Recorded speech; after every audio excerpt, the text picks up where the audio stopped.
అధికారం లేనప్పుడే కృష్ణా జలాలు గుర్తుకు వస్తాయని, సురభి నాటకాలలాగా కేటీఆర్, హరీష్ రావు తీరు ఉందని డీసీసీ ప్రెసిడెంట్ పున్న కైలాష్ నేత ఎద్దేవా చేశారు.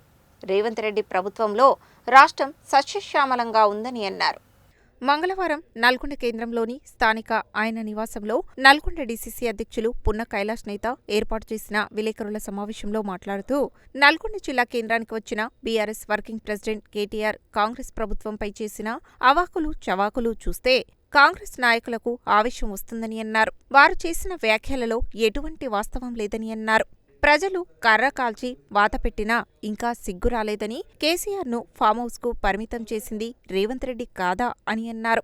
పాలమూరు రంగారెడ్డి ప్రాజెక్టులో ఎత్తు తగ్గించి తెలంగాణకు ద్రోహం చేసింది కేసీఆరే అని అన్నారు. అసలు ఎస్ఎల్బీసీ సొరంగం పనులు 10 సంవత్సరాల కాలంలో తట్టడు మట్టి అయినా తీశారా అని ప్రశ్నించారు. చర్లగూడెం నెల్లికల్ ప్రాజెక్టును ఎందుకు పూర్తి చేయలేదని, కృష్ణారాంపల్లి ఉదయసముద్రం గ్రామంలో ప్రాజెక్టును ఎందుకు కట్టలేదని అన్నారు.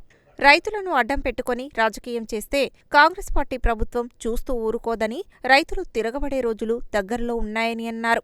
ఈ సమావేశంలో సీనియర్ నాయకులు కన్నారావు, ఎస్ఎస్సీ జిల్లా అధ్యక్షుడు బోడస్వామి, బీసీసీఎల్ జిల్లా అధ్యక్షులు జిల్లపల్లి పరమేష్, చింతమల్ల వెంకటయ్య, పుట్ట వెంకన్నగౌడ్, తిరుమలేష్, శివగౌడ్, నరేష్, కర్నాటి మచ్చగిరి, వేణు, సైదులు తదితరులు పాల్గొన్నారు.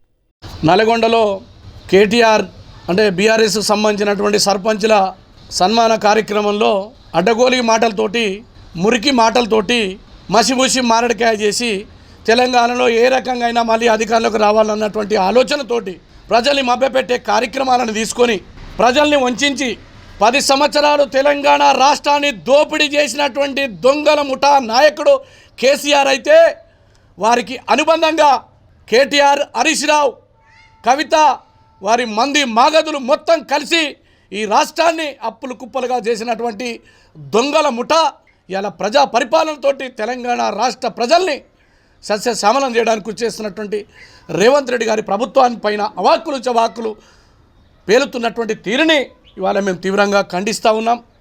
అధికారం కోల్పోయింది. నేను అనుకున్న అధికారం కోల్పోగానే కనీసం వీళ్ళకి బుద్ధన్న వస్తుంది అనుకున్నా.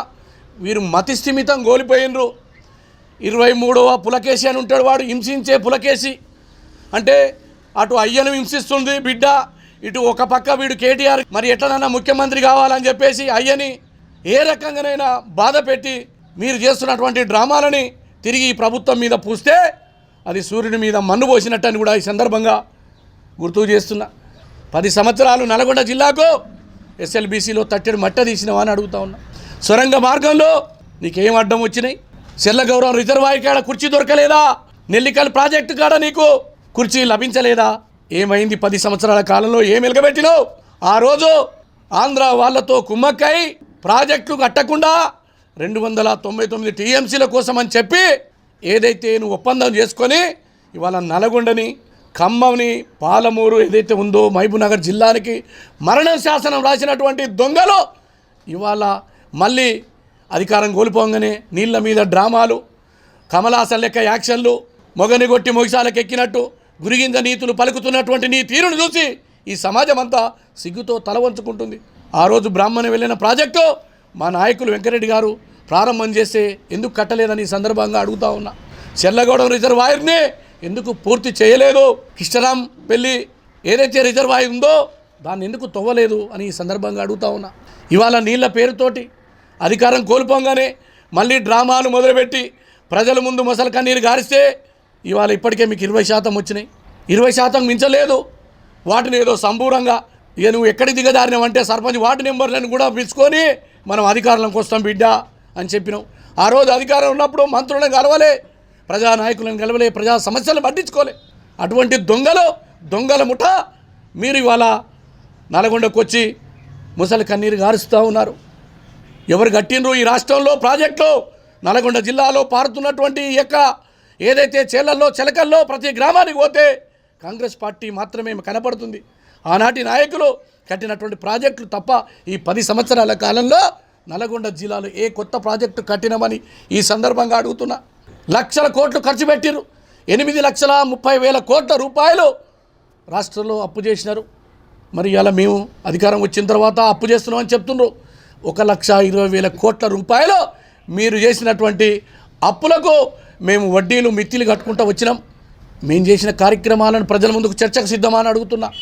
10 సంవత్సరాల కాలంలో రుణమాఫీ ఏకకాలంలో చేస్తానని పొంకనాలు కొట్టినావు కదా. కానీ నా నాయకుడు తెలంగాణ రాష్ట్ర ముఖ్యమంత్రి వర్యులు రేవంత్ రెడ్డి గారు ఏకకాలంలో 25 లక్షల కుటుంబాలకు 21,000 కోట్లతోటి ఈ దేశ చరిత్రలోనే మొదటిసారిగా రుణమాఫీ చేసినాం. 420 హామీలు అంటున్నావు. ఆర్టీసీ ఏదైతే నా అక్కలు చెల్లెళ్ళు సుమారు 7,000 కోట్ల రూపాయలు ఆదా అయింది. ఉచితంగా ప్రయాణిస్తూ ఉన్నారు. 60 లక్షల కుటుంబాలకు ఉచితంగా ఏదైతే విద్యుత్ అందుతూ ఉంది, ఇంట్లకు 200 యూనిట్ల పేరుతోటి 50 లక్షల కుటుంబాలకు గ్యాస్ సిలిండర్లు అందుతూ ఉన్నాయి 500 రూపాయలతోటి. రాజకీయాల్లో అభివృద్ధి మీద చర్చకు రావాలి, సన్న బియ్యం మీద చర్చకు రావాలి, అభివృద్ధి సంక్షేమ కార్యక్రమాల మీద చర్చకు రావాలి. కానీ ముఖ్యమంత్రి గారి మీద అడ్డగోలిగా హరీష్ రావు ఇవాళ కేటీఆర్ మాట్లాడుతున్న తీరును చూసి తప్పకుండా మేమందరం ఖండించడానికి సిద్ధంగా ఉన్నాం.